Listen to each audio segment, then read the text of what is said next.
com muita alegria que eu vou apresentar aqui brevemente a professora Valéria.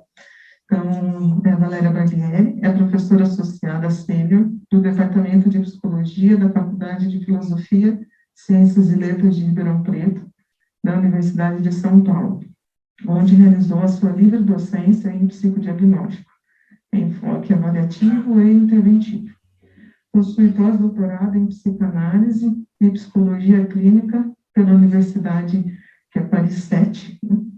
Doutorado e mestrado em psicologia clínica pelo Instituto de Psicologia da Universidade de São Paulo.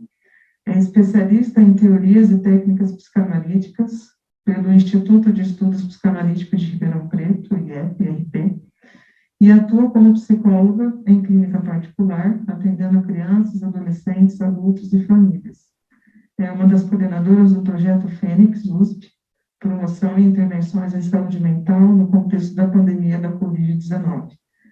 É orientadora do programa de pós-graduação em psicologia da FFCLRP USP, nos níveis de mestrado e doutorado, e seus principais temas de investigação são as relações entre a experiência parental e o desenvolvimento emocional infantil na saúde e na patologia, em uma perspectiva transcultural.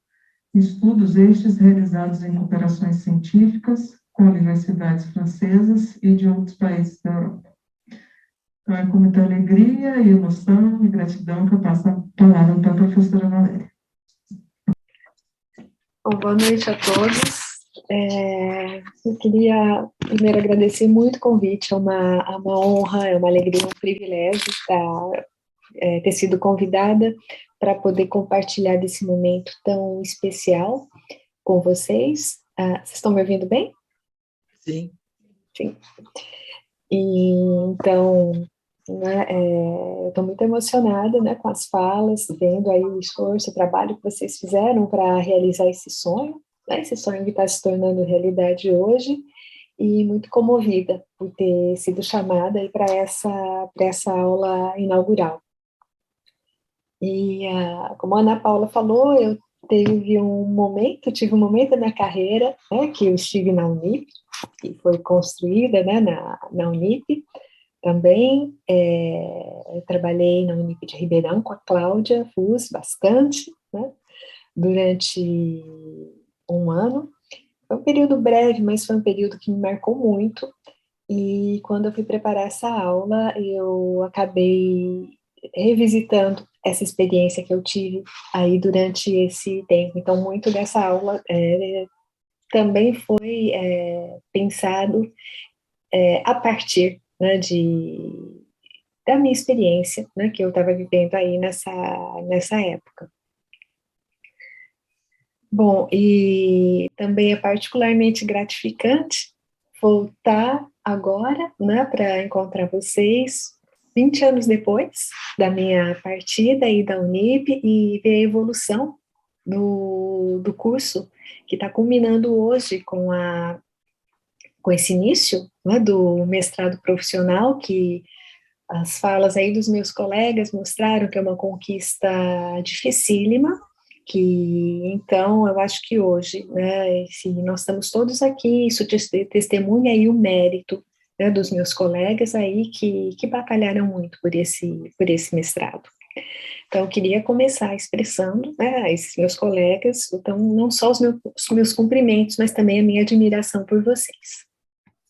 Bom, então, o título dessa pesquisa, que daqui a pouco eu vou também falar um pouquinho dele, né, da pesquisa prática em saúde mental, construção ativa do conhecimento. Eu queria iniciar, né, com uma frase que eu acho que vai muito aí, se harmonizar muito, né, com as falas aí dos meus colegas, que nós acabamos de ver, mas uma frase do Antoine de Saint-Exupéry. Um monte de pedras deixa de ser um monte de pedras no momento em que um único homem o contempla, nascendo dentro dele a imagem de uma catedral. Então, se com essa citação, né, eu estou celebrando aqui tanto a criatividade dos meus colegas, né, que culminaram aí com esse mestrado, essa citação ela também já vai indicar o tema que eu gostaria de abordar nessa aula, para nortear a minha exposição. porque o meu objetivo, né, com essa aula é poder semear em cada um de vocês, docentes e discentes, né, algumas reflexões sobre o processo de produção do conhecimento no contexto de um mestrado profissional, particularmente de uma das condições para essa produção do conhecimento, que é a criatividade científica e os obstáculos que ela enfrenta nos tempos atuais.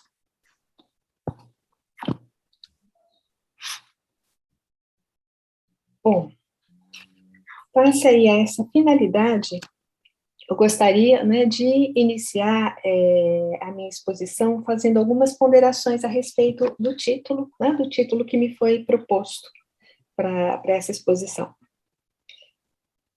Uma observação aí atenta, né, desse título, né, mostra aí que ele carrega um pouco uma certa ambiguidade.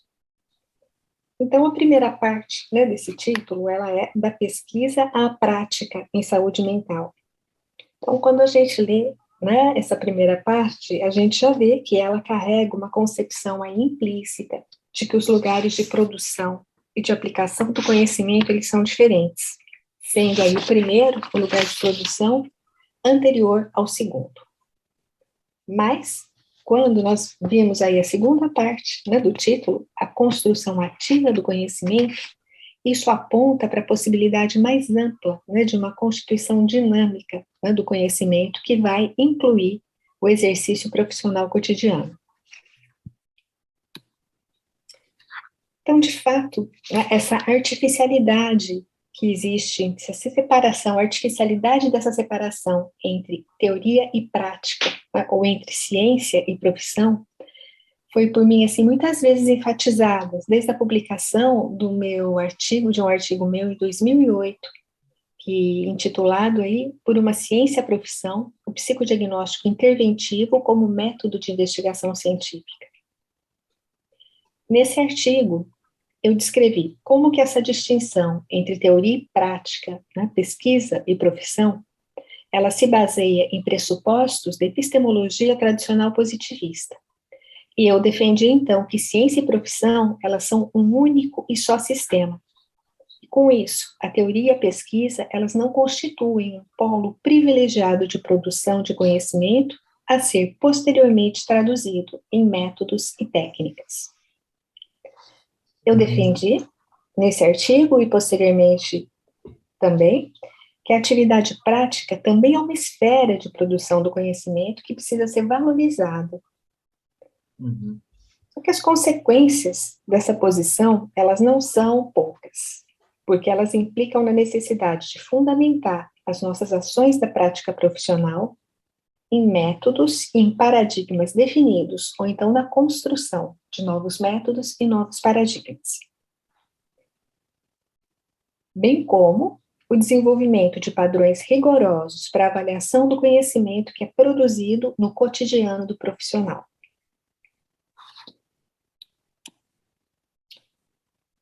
Bom, o conceito aí de mestrado e doutorado profissional recupera um pouco essa integração, embora ela não contemple ainda muito, né, essa integração na sua totalidade.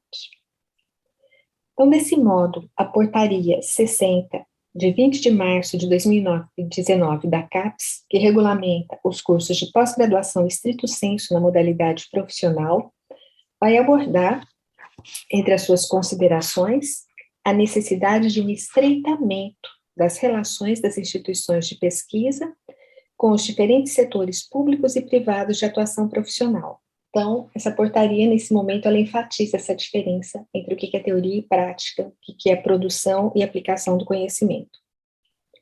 Mas as regras e as exigências de autorização e reconhecimento para os cursos de pós-graduação estrito sensu, elas são as mesmas para a modalidade acadêmica e para a modalidade profissional, são conforme estabelecidas aí na resolução da CAPES na resolução 7 da CAPES, de 11 de dezembro de 2017.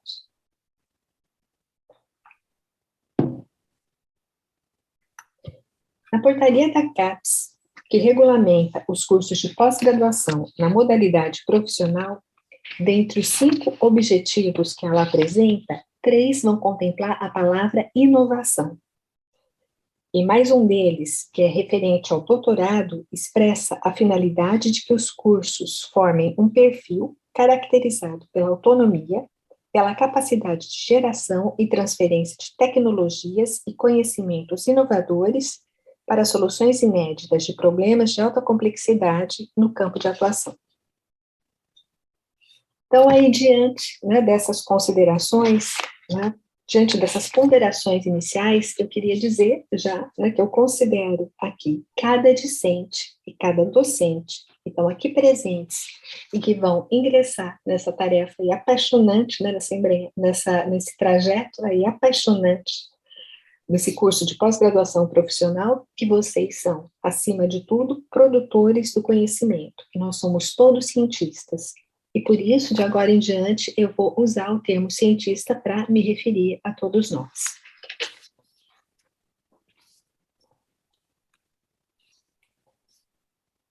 Conforme eu afirmei, da mesma forma que a pesquisa mais básica em psicologia, qualquer atividade prática da nossa área, ela precisa estar fundamentada no método científico ou em métodos científicos. E essa é uma exigência ética da nossa profissão. Os métodos científicos, né, por sua vez, eles vão nascer e se desenvolver no interior de um paradigma. O conceito do paradigma, ele foi introduzido por Thomas Kuhn para definir um conjunto de modelos de investigação científica socialmente reconhecidos. Um paradigma, ele vai incluir lei, teoria, aplicação, métodos e técnicas de pesquisa. Quando o paradigma se instaura em uma disciplina, ele cria, então, uma tradição de pesquisa e, em tempos de ciência normal, ele pode se tornar dominante. Os períodos de ciência normal, eles se diferenciam daqueles das revoluções científicas. E os das revoluções científicas, eles são caracterizados pela emergência de novos paradigmas ou mudança daquele que era dominante anteriormente. Nos tempos de ciência normal, o paradigma dominante, ele define os objetivos e os fenômenos que compõem a disciplina, e com isso, quais são os problemas que podem ser estudados. Ele define também como esses objetos e fenômenos podem ser traduzidos na forma de problemas a serem investigados. Ele determina também quais são as predições que podem ser feitas, como um experimento deve ser conduzido, incluindo os métodos e as técnicas, e como os resultados devem ser interpretados.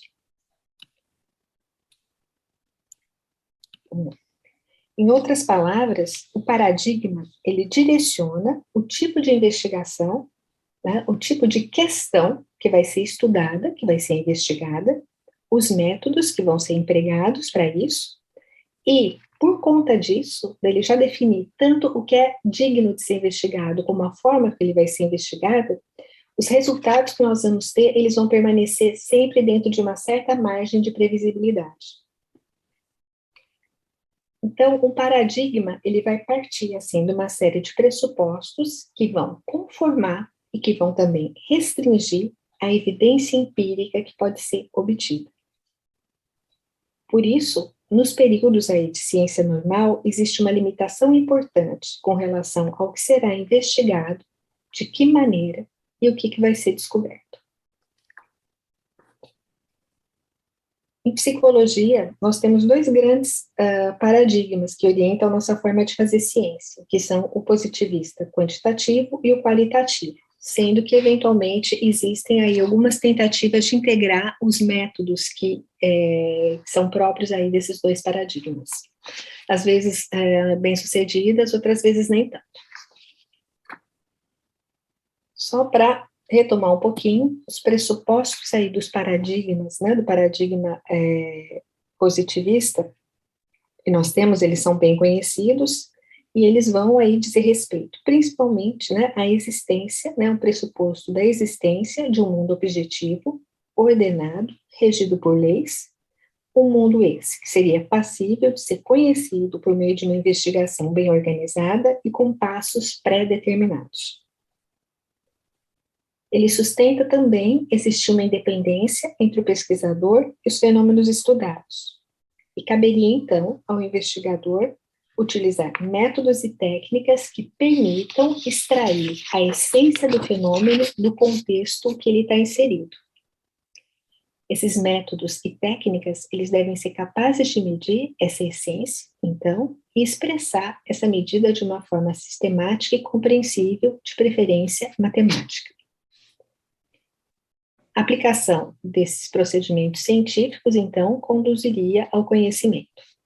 O paradigma qualitativo, por sua vez, ele inclui mais vertentes. Então, como o contextualismo, o perspectivismo, o feminismo, né, e o construcionismo, entre várias outras. Mas todas elas vão também compartilhar dos mesmos pressupostos, que aí relativos a uma interdependência entre o pesquisador e o sujeito objeto da pesquisa, a necessidade de compreender o fenômeno ou objeto conforme inserido no seu contexto, a concepção de que o pesquisador também é influenciado pelo contexto em que ele vive, e daí é impossível ter uma ciência livre de valores, e, portanto, os valores do pesquisador, eles precisariam ser explicitados. Por consequência, não poderia, então, existir um mundo totalmente objetivo a ser estudado, e as abordagens para a apreensão dos fenômenos deveriam ser holísticas, buscando padrões de relações e significados locais. Os dois paradigmas, eles impõem restrições importantes no conhecimento, né, que nós podemos obter do mundo. Os problemas, eles são diferentes, mas para cada paradigma, quantitativo e qualitativo, mas eles são igualmente graves para os dois. Então, muitas investigações já mostraram a fragilidade do pressuposto positivista relativo à independência entre o pesquisador e os objetos de estudo, e com isso, a impossibilidade de obter um conhecimento puro e objetivo. Eles revelaram que mesmo as percepções mais básicas são uma função do indivíduo que as percebe, e elas não podem ser desvinculadas da história, nem dos valores, nem das atitudes do pesquisador. Por outro lado, o paradigma qualitativo, quando ele considera que existe uma interdependência entre o pesquisador e o sujeito ou objeto de estudo, com a inevitável presença dos valores aí do pesquisador, nos resultados e nas interpretações dos resultados, envolve um risco, né, de cair num solipsismo que inviabiliza o diálogo e a crítica. Ou seja, né, cada conhecimento aí ele vai ser visto como altamente pessoal e altamente dependente de cada pesquisador que o obtém. Ainda, se o pesquisador e o pesquisado eles têm o mesmo status, não poderia ter garantia de que a empreitada da investigação é realmente científica. E, finalmente, se o conhecimento ele somente pode ser produzido e considerado em um contexto espaço-temporal que ele foi obtido e específico, fica muito difícil de propor qualquer ação específica nos sistemas humanos e temporais.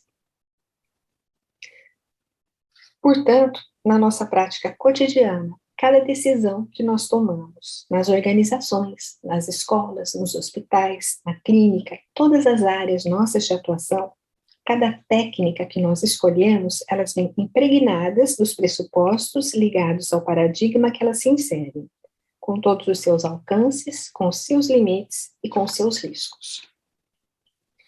Cada uma das nossas práticas carrega, assim, uma série de pressupostos e de valores que muitas vezes passam despercebidos, que são dados como certos, como naturalizados, podendo culminar em um exercício profissional marcado pela alienação.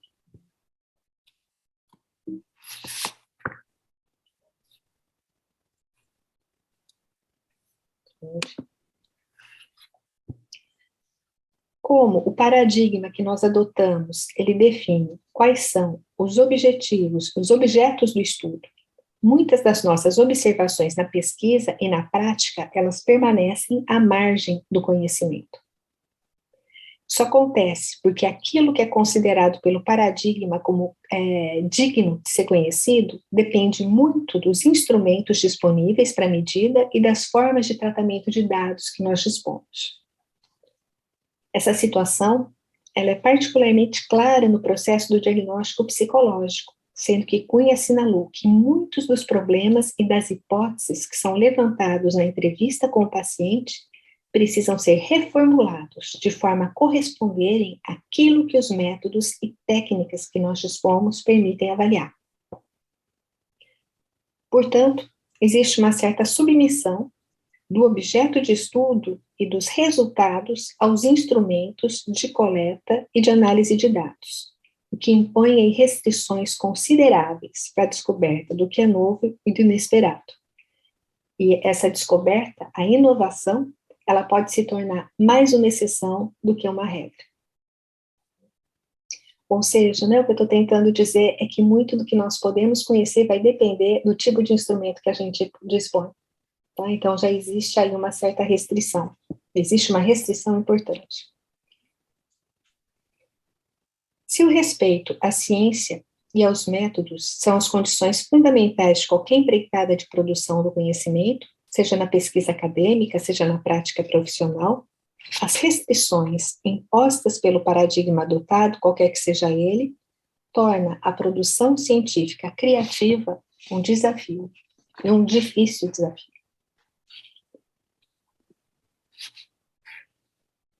Nesse sentido, o Castilho, em 2013, ele descreveu que, apesar da sua rígida estrutura, o método científico ele depende das capacidades humanas, da criatividade, imaginação e inteligência, não podendo existir sem elas. No entanto, mesmo quando ele é fielmente seguido, um dos seus grandes problemas é a irrelevância atribuída às observações e resultados que contrariam a hipótese principal, que tendem a ser descartados, ao passo que aqueles que a comprovam são imediatamente aceitos pela comunidade científica e pelos editores de periódicos. Então, de acordo com Castilho, o fato de nós fazermos isso para observarmos aquilo pode ser um hábito muito traiçoeiro a longo prazo.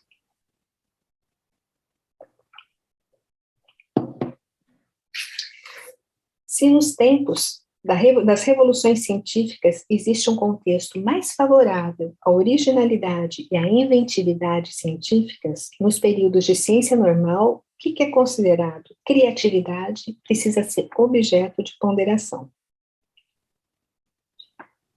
Stumpf fez uma revisão sobre esse tema, o que seria a criatividade científica, e ele afirmou que uma das formas que tem sido frequentemente utilizada para avaliação da criatividade do pesquisador inclui o seu número de publicações e de referências que são feitas na literatura, bem como os prêmios que ele recebe das sociedades científicas. Esse autor critica esses critérios porque eles não incluem outros que são considerados relevantes, como as patentes, capacidade didática, revisão de artigos, edição de revistas científicas e trabalho administrativo. Só que o Stumpf ele não considera qual que é o real problema desses métodos, ou seja, uma confusão que é feita entre criatividade e produtividade. Se nessa lógica de avaliação, o cientista criativo seria aquele que produz mais, e se existe uma tendência a maior aceitação pelos periódicos dos manuscritos que reiteram o conhecimento já estabelecido, a produtividade pode, inclusive, ter uma característica altamente reacionária. Diante dessa situação, Gregoire delineou os obstáculos que existem para a criatividade científica, visto que o incentivo à originalidade implica, primeiramente, na passagem desses obstáculos, na ultrapassagem desses obstáculos. Gregoire sustenta que os tipos de raciocínio frequentemente empregados no fazer ciência, o dedutivo, que parte de uma ou mais premissas gerais para chegar a uma conclusão, e o indutivo, que parte de uma ou mais observações para formular um princípio geral, que esses dois tipos de raciocínio, indutivo e edutivo, eles não são propriamente criativos, porque eles se vinculam principalmente à lógica. O raciocínio subjacente à criatividade seria o raciocínio abdutivo. Esse raciocínio abdutivo, ele é caracterizado por uma inferência de uma condição a partir da observação de sua consequência. Então, por exemplo, né, se você acorda de manhã e vê, né, que a grama do jardim está molhada, né, você pode fazer a hipótese, choveu essa noite. Mas essa é uma hipótese, porque muitas outras hipóteses são possíveis ali para poder explicar por que a grama está molhada.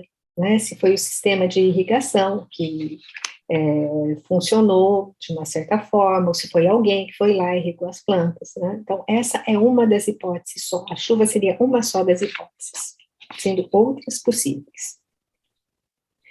Por isso, o raciocínio abdutivo ele é incerto, porque múltiplas explicações poderiam se aplicar à consequência observada. Por isso, ele implica em adivinhar e correr risco. Gregoire classifica os obstáculos à criatividade como externos e internos à mente do pesquisador, havendo, contudo, mas existe uma interligação entre eles. Os obstáculos externos seriam aqueles vinculados à pressão da comunidade científica e da sociedade para que o conhecimento produzido se ajuste ao paradigma dominante. Bachelard introduziu o conceito de obstáculo epistemológico para se referir às dificuldades que as experiências e teorias prévias impõem ao conhecimento inovador. E, nesse sentido, Campanário, em 2009, ele descreveu as dificuldades que alguns cientistas contemplados com o Prêmio Nobel encontraram inicialmente para publicar em periódicos científicos as descobertas que os levaram a ser agraciados com o prêmio depois. Gregoire também ele se refere ao efeito Matthew, o Matthew Effect, um termo que foi cunhado em 1968 por Robert Merton, que implica no acúmulo do reconhecimento das contribuições daqueles cientistas que já construíram uma certa reputação, em detrimento daqueles que não deixaram sua marca ainda. Ou seja, né, o efeito Matthew diz respeito, por exemplo, que os financiamentos e as produções, eles são, em geral, oferecidos para aqueles cientistas que já construíram uma certa reputação. Então, é algo no sentido, né, de que a riqueza se acumula para os ricos, né, e os ricos ficam mais ricos e os pobres continuam mais pobres, né, fazendo aí uma metáfora.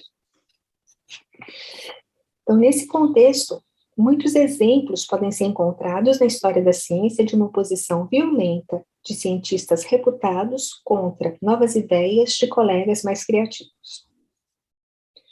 Além desses fatores, desses obstáculos, devem ser considerados outros, né, como os fatores sociais, como as guerras, as ameaças externas, a instabilidade política, que podem reduzir as possibilidades de uma produção criativa.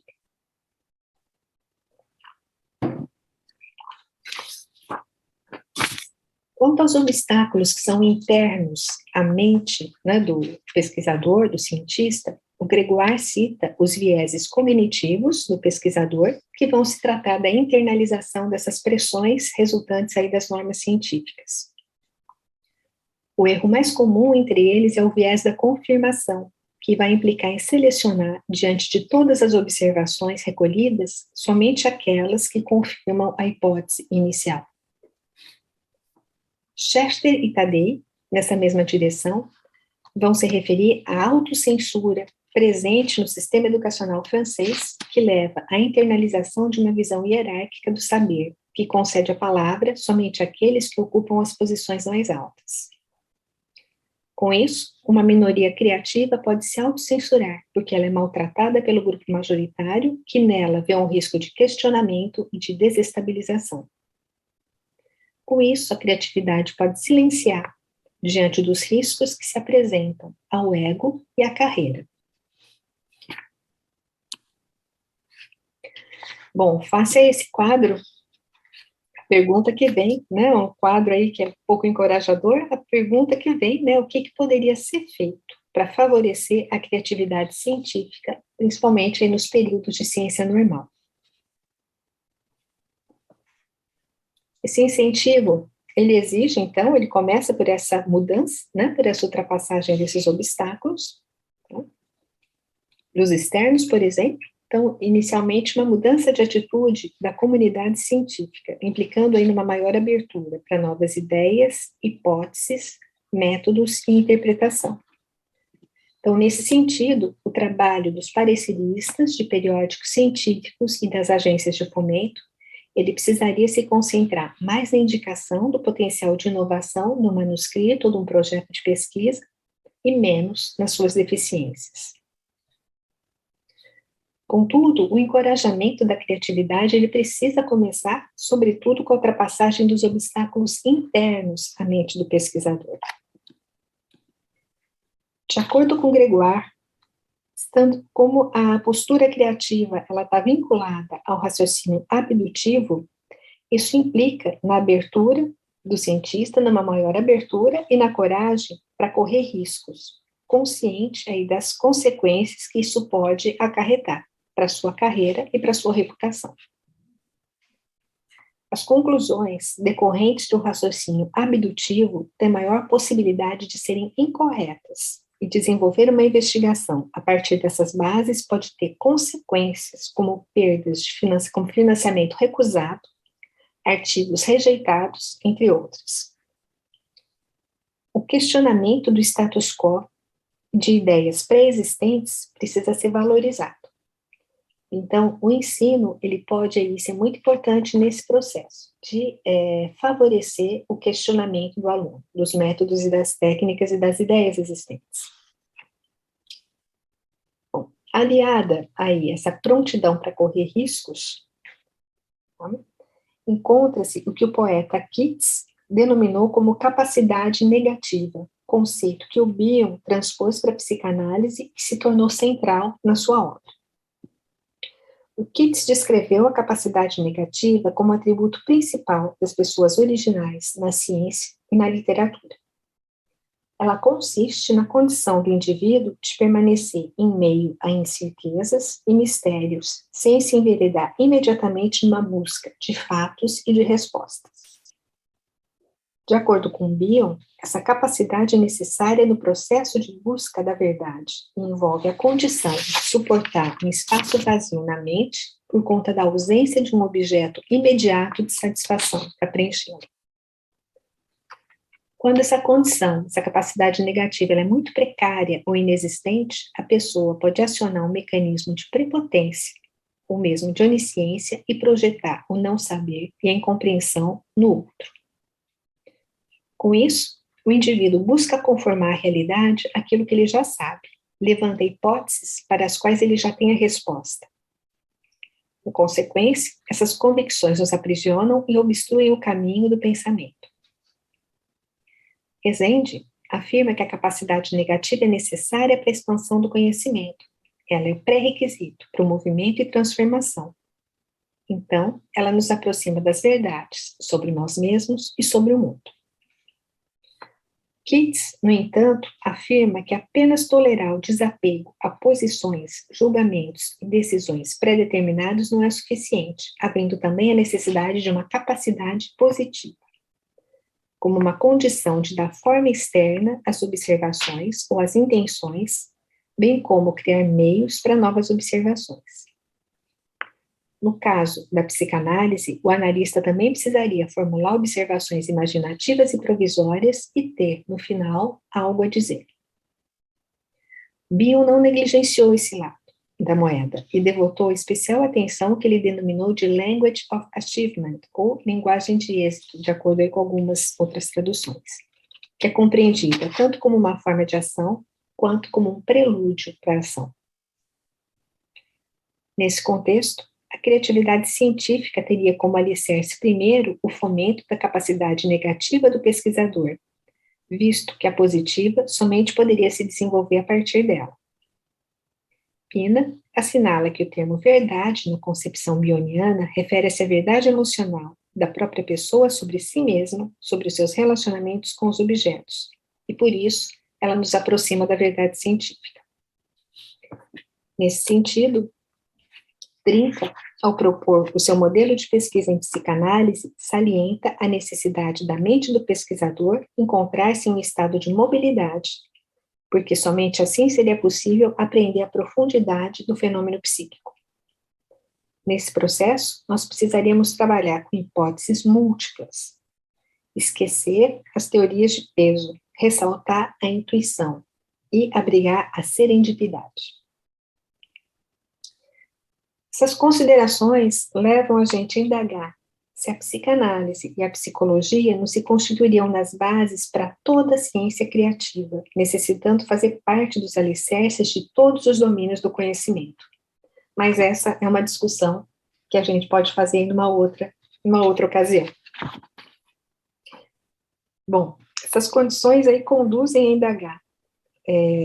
Então, o incentivo, né, à criatividade científica, ela vai exigir também necessariamente uma mudança de atitude aí diante do erro, tanto da parte aí, né, do pesquisador, quanto de quem dos seus avaliadores depois.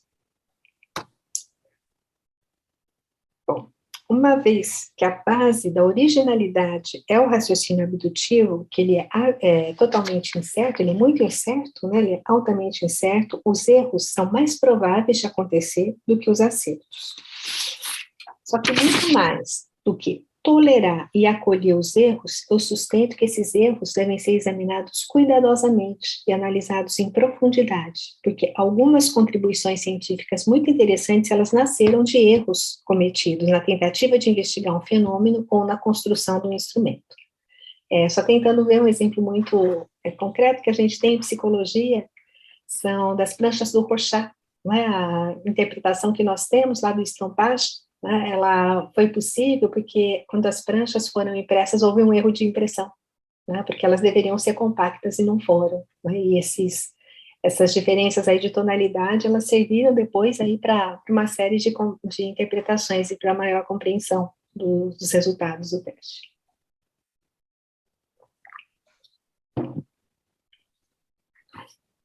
Bom, as investigações transculturais realizadas em contextos de cooperações internacionais, elas são particularmente férteis para fomentar a criatividade científica, porque elas promovem aí o contato com o estranho, com o diferente, expandindo aí as nossas fronteiras perceptivas, intelectuais e emocionais. As investigações históricas e as investigações inter- e transdisciplinares, elas também podem produzir essa mesma ampliação. E, finalmente, a experiência artística, seja como autor ou como espectador, promove ocasiões para o refinamento da nossa sensibilidade, favorecendo o desenvolvimento de novas formas de perceber os fenômenos e, com isso, o aumento das chances de identificar matizes que aprofundam os conhecimentos anteriores a seu respeito, o que conduzem à construção de novos. É evidente, né, que o aproveitamento aí dessas oportunidades vai se vincular às condições mentais do pesquisador, a permeabilidade que o pesquisador tem ao novo, ao inesperado, a sua flexibilidade e a sua autonomia pessoal. E por último, altamente aí profícuos para a inovação científica são os períodos de crise, pelos novos problemas que apresentam e que demandam soluções originais. Nós estamos vivendo aí, né, ainda o período aí da nossa crise sanitária, ligada aí à pandemia do SARS-CoV-2, a pandemia da Covid, que tem colocado desafios constantes em vários domínios da ciência e do mundo do trabalho e da sociedade. Em vários domínios, nós precisamos, por exemplo, aprender a trabalhar à distância. As vacinas foram desenvolvidas em tempo recorde e aquelas produzidas com a tecnologia do RNA mensageiro ganharam os holofotes, sendo que elas já existiam desde 1965 e não tinham sido muito exploradas até o momento. E na psicologia, algo parecido aconteceu com os atendimentos em psicoterapia online. Mas, no entanto, né, será que a pandemia da Covid, né, pode se constituir, da Covid-19, ela pode se constituir um evento suficiente para desencadear uma revolução científica? Essa resposta nós não temos ainda, né, ela está por vir. Mas o caso do Brasil, por exemplo, é bastante particular, porque, embora os avanços científicos e tecnológicos em vários domínios propiciados pela crise sejam inevitáveis, os ataques políticos com que a ciência e o método científico têm sido bombardeados têm levado a uma união dos pesquisadores para sua defesa, passível de dificultar a permanência de questionamento no seu interior. De qualquer maneira, uma ciência ela não pode sobreviver sem debate, sem polêmica, sem crítica, sem contestação, porque os abalos no seu interior são exatamente o que fazem a sua força. Então, diante aí dessas considerações, eu espero que essa aula contribua para despertar em vocês, discentes e docentes que iniciarão esse curso de mestrado profissional, o entusiasmo para o início de uma jornada marcada pelo aprendizado, pela produção criativa incessantes e da qual farão parte os erros, o sentimento de vazio, as angústias, mas também as alegrias do caminho da eterna descoberta. Desejo a vocês que esse percurso, mesmo que por vezes doloroso, lhe seja vivido por inteiro.